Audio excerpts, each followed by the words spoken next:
सक्षम police times news 112 सक्षम जनतेचा आवाज।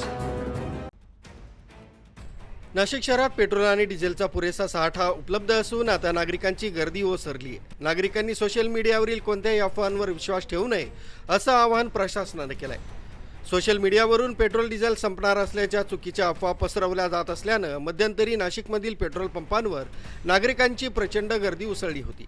प्रशासनाच्या खुलाशानंतर ही गर्दी आता काहीशी ओसरू लागली आहे। मात्र सोशल मीडियावरील अफवांचा भडीमार अजूनही सुरूच आहे। या गोंधळामुळे अनेक नागरिक घाबरून गरजेपेक्षा जास्त इंधन भरून घेत आहेत। मात्र प्रशासनानं आणि असोसिएशननं स्पष्ट केलंय की शहरात इंधनाचा कोणताही तुटवडा नसून पुरवठा पूर्णपणे सुरळीत आहे।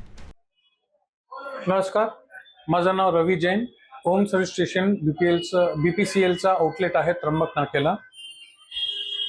आता हे जे आपण प्रत्येक पंपावर बघतोय गर्दी आहे आणि लोकांचं असं म्हणणं आहे की डिझेल संपलंय, पेट्रोल संपलंय, काय मिळणार नाहीये।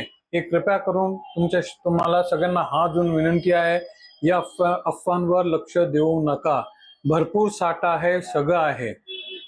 तुम्ही एक काम करा, जर तुम्हाला मन शांतीने जगायचं असेल तर व्हॉट्सॲप, इंस्टाग्राम आणि फेसबुक 1 महिन्यासाठी डिलीट करून टाका। बरेचसेच लोक इथे जे आहेत ना, ते व्हॉट्सॲप, इंस्टाग्राम आणि फेसबुक युनिव्हर्सिटीचे ग्रॅज्युएट होऊन येतात आणि ती गर्दी करतात आणि अफवा पसरतात तिकडनं। कोण कुठे बसतो, एक पोस्ट टाकतो, त्याच्यावर ऐकतात, त्याची ऍक्च्युअल फॅक्ट आणि परिस्थिती काय ते न विचारता प्रत्येक ठिकाणी गर्दी करायला सुरू करतात। हो, प्रत्येक पंपावर गर्दी आहे, काही पंपावर डिझेल किंवा पेट्रोल नाही आहे। त्याचं पण एक कारण आहे, तो कारण जाऊन विचारा ना त्या पंपवाल्याला की बी का भाऊ तुझा पंप बंद आहे, इथं पंप बंद आहे, तिथे पंप बंद आहे, पेट्रोल नाही, डिझेल नाही, असं काहीच नाही आहे।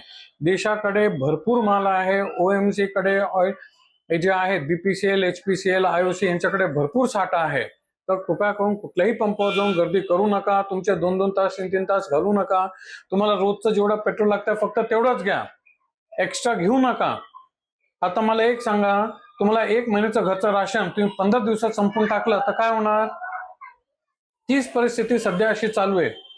तुम्हाला जेवढं लागतोय ना त्याच्यापेक्षा जास्त घेतायत। आम्ही काही महिन्यांपासून आम्ही बघतोय, ज्याला 50 रुपयाचा जो पेट्रोल लागायचा रोजचा, तो 500 रुपयाचा टाकून जातोय। अहो, तुम्ही तुमचाच पैसा बर्बाद करताय ना, पुढचे 10 दिवसाचा पैसा इथं अडकून। कृपया करून तसं करू नका। आपल्याकडे भरपूर माल आहे, भरपूर साठा आहे। पंतप्रधानांनी जे सांगितलंय त्याचं तुम्ही इकॉनॉमिकली व्हॅल्युएशन करा की त्यांनी का बरं असं सांगितलंय। त्यांनी असं सांगितलं नाहीये की तुम्ही गोल्ड घेऊ नका, सिल्वर घेऊ नका किंवा पेट्रोल डिझेल वापरू नका। तुम्ही त्याचं ना इकॉनॉमिकली काय आहे, इकॉनॉमिक स्टेटस काय आहे, त्याच्याने आपल्याला काय फायदा होणार त्याचा स्टडी करा आणि मग पुढे त्याच्यावर करा। परत एकदा हात जोडून विनंती आहे, अफवांवर लक्ष देऊ नका। व्हॉट्सॲप, इंस्टाग्राम, फेसबुक ग्रॅज्युएट बनवू नका। जे आहे ना फॅक्ट बघा आणि मग पुढे करा। नमस्कार। न्यूज ब्युरो सक्षम पोलीस टाइम्स न्यूज 112 नाशिक।